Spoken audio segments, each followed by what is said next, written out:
ছে নদী, ছে নদী। অদ্রিজা যা করেছে সেটা ক্ষমার অযোগ্য অপরাধ।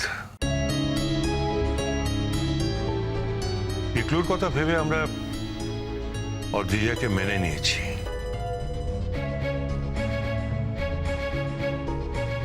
কিন্তু চন্দনবাবু যদি সেটা মেনে নিতে না পারেন তার জন্য তো তাকে দোষ দেওয়া যায় না বৌমা।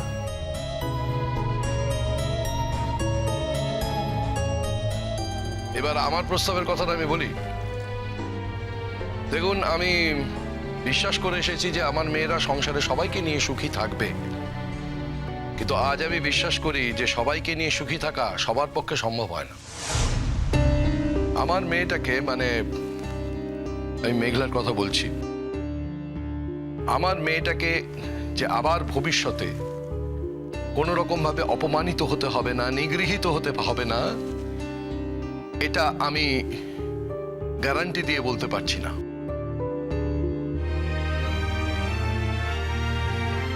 তাই আমি আমার মেয়েকে বলবো যে সে যেন তার নিজের সংসারটা নিজে তৈরি করে ভবিষ্যতে।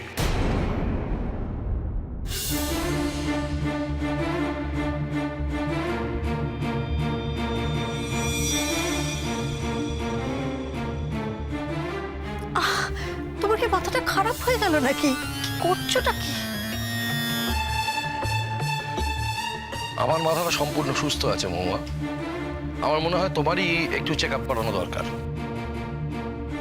এত কিছু ঘটনা ঘটে গেল মহুয়া, আমার মেয়েটা এই শ্বশুর বাড়িতে এসে এত রকম ভাবে টর্চার্ড হলো, তারপরও তুমি বলছো যে আমার মেয়ে এই শ্বশুর বাড়িতে মাথা নিচু করে থাকবে। এটা তুমি চাইতে পারো মহুয়া, আমি চাইতে পারি না। মহুয়া, আমি মেয়েকে ভালোবাসি, কিন্তু তার থেকেও বড় কথা আমি সম্মান করি তাকে।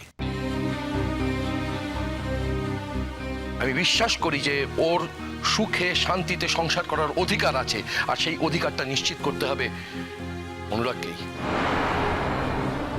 অনুরাগ, তুমি কি আমার সঙ্গে ডিফার করছো?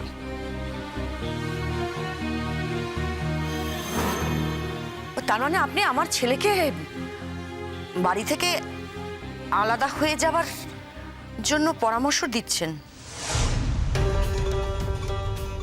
দাদা, এটা কি সুপরামর্শ?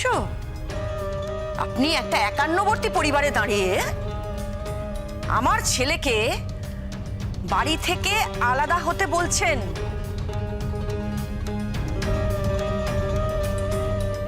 মদত দিচ্ছেন লিটারালি।